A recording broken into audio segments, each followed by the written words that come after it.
Salam sejahtera buat anak didik pelajar SMA kelas 11 dimanapun Anda berada saat ini. Kita lanjutkan materi pelajaran sosiologi kita, masih menyangkut tentang konflik dan kekerasan, tapi kali ini bagian yang keempat.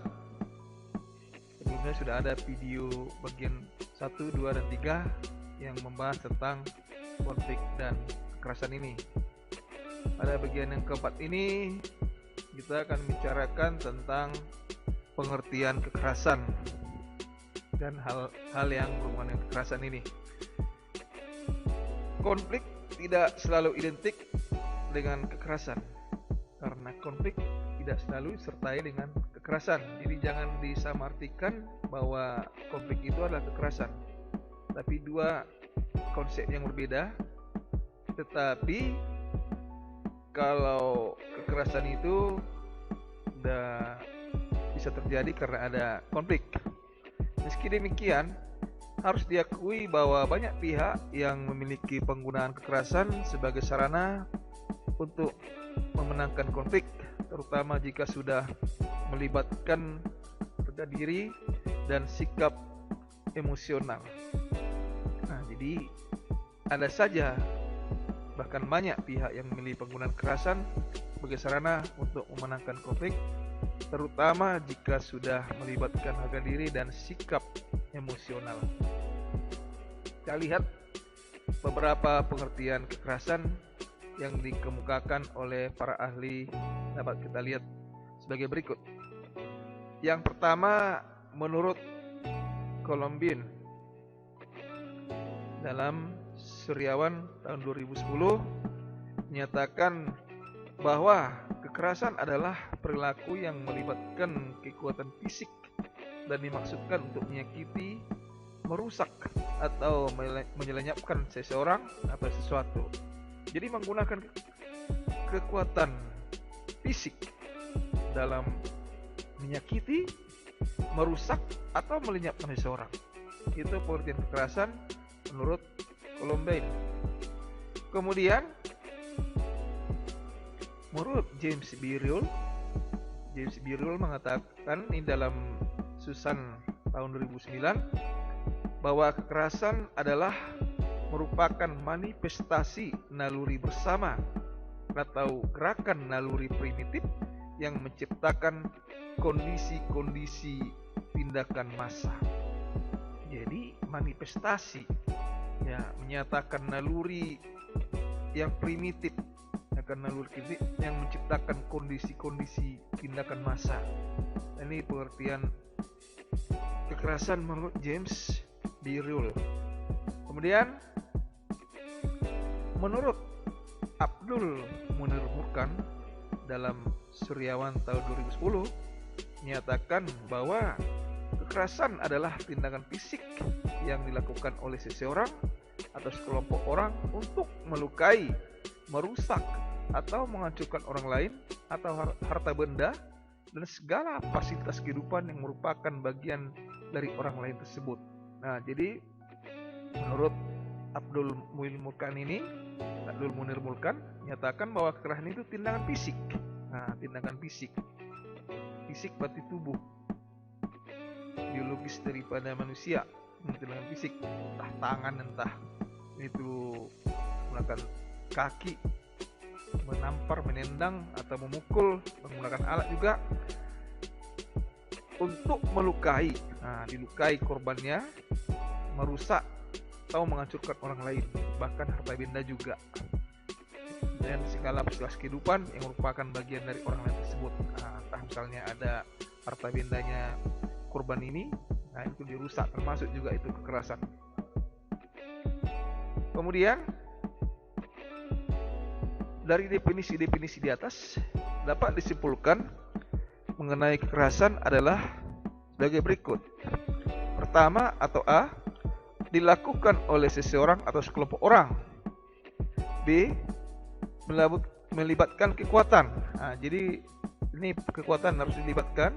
Kemudian C, mengakibatkan rasa sakit, kerusakan ataupun bahaya pada diri sendiri, orang lain, harta benda, dan lingkungan. Jadi pada setiap melakukan kekerasan ada rasa sakit ataupun kerusakan, tidak hanya pada korban tapi bisa juga pada diri sendiri yang melakukan kekerasan itu.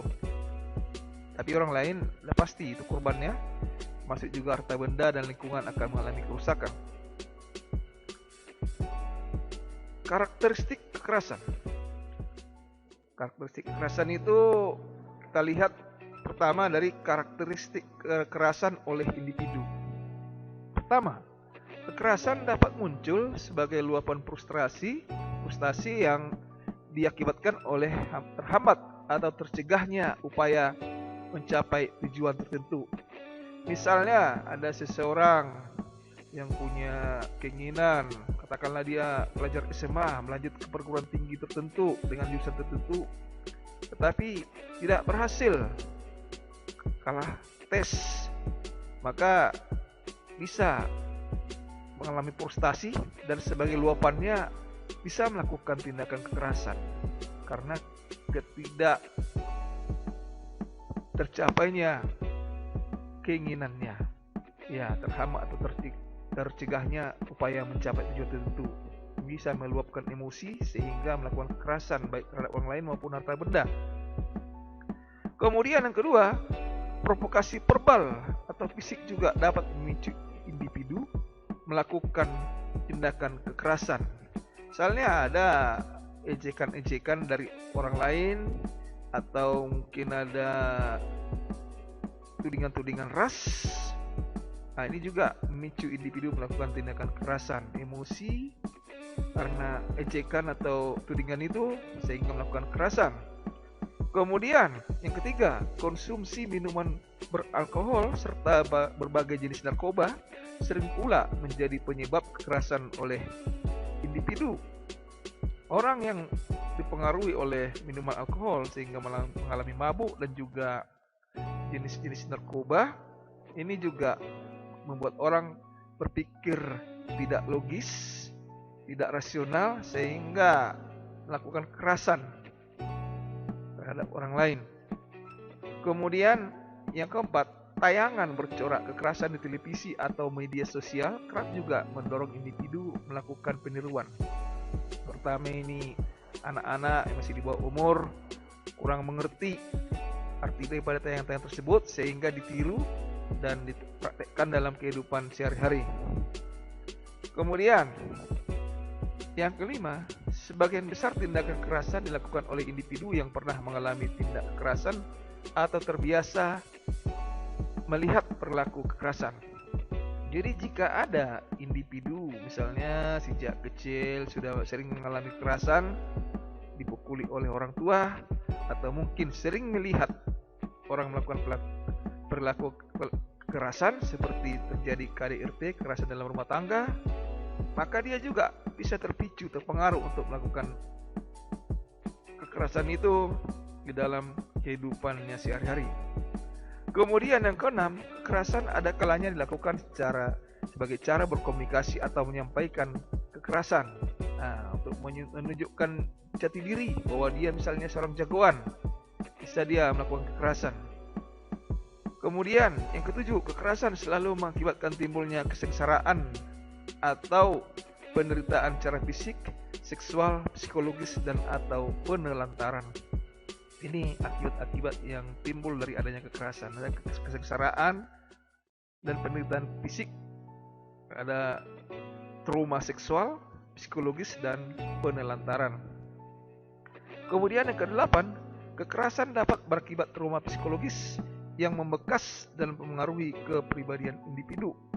Jadi seorang yang sudah sering mengalami kekerasan sejak kecil, maka ini mengakibatkan terjadinya trauma psikologis, bisa mengganggu kejiwaan, mempengaruhi kepribadian individu.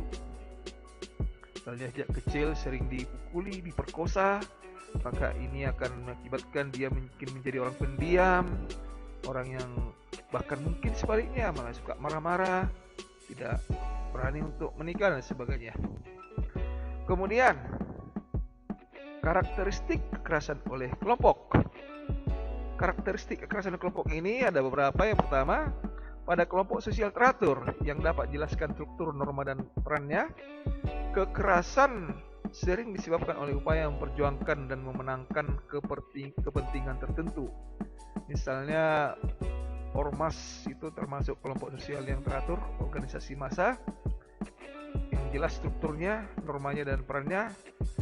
Kalau mereka melakukan kekerasan ini oleh karena upaya memperjuangkan dan memenangkan kepentingan tertentu. Nah, ini misalnya terjadi dalam kegiatan-kegiatan seperti ada pemilu, ada mau terjadi kekerasan, ada benturan-benturan antara kelompok pendukung kandidat satu dengan yang lainnya. Kemudian yang kedua, pada kelompok sosial tidak teratur yang tidak dapat dijelaskan struktur, norma, dan perannya, misalnya kerumunan, kekerasan dapat muncul secara spontan. Misalnya lagi orang menonton sepak bola, sebenarnya penonton-penonton itu bukan suatu kelompok sosial yang teratur, tapi mereka termasuk kerumunan yang datang menonton sepak bola dari berbagai penjuru, dan antara satu sama lain tidak ada keterikatan batin, tapi bisa terjadi tiba-tiba mungkin kekerasan akibat ada hal-hal yang kurang memuaskan mereka lihat menurut mereka sendiri, terjadi kekerasan. Kemudian yang ketiga, kekerasan dapat muncul sebagai wujud kegagalan menghargai dan menghormati keberagaman. Jadi ada konflik-konflik antar suku bangsa atau etnis, antar agama, antar kelompok. Ini karena tidak menghargai keberagaman itu. Mereka selalu menganggap kelompok mereka lebih baik. Nah, ini juga bisa memunculkan terjadinya kekerasan. Kemudian yang keempat, kekerasan oleh kelompok selalu mengakibatkan dampak yang lebih luas, seperti kerusakan harta benda, jatuhnya korban luka maupun kehilangan nyawa, hingga berkembangnya perasaan dendam dan kebencian antar kelompok. Nah, jadi kekerasan itu mengakibatkan dampak yang luas, rusak harta benda, banyak korban-korban luka, kehilangan nyawa, hingga berkembang perasaan dendam. Kemudian yang kelima, kekerasan dapat menimbulkan keretakan hubungan antar kelompok yang mengancam keutuhan masyarakat. Jadi bisa menjurus ke disintegrasi, perpecahan. Jadi kekerasan-kekerasan itu bisa mengancam keutuhan masyarakat, persatuan masyarakat. Ya, demikianlah pembahasan kita tentang pengertian kekerasan serta karakteristik kekerasan oleh individu dan kelompok. Dan sebagai tugas bagi anak didik kami sekalian, buat pengertian kekerasan menurut kata-kata Anda sendiri. Sekali lagi, pengertian kekerasan menurut kata-kata Anda sendiri, dan berikan juga contoh-contohnya. Demikian pembahasan kita yang bagian keempat dari konflik dan kekerasan ini. Masih ada lagi nanti di bagian selanjutnya, masih tentang membahas konflik dan kekerasan. Sekian dan terima kasih.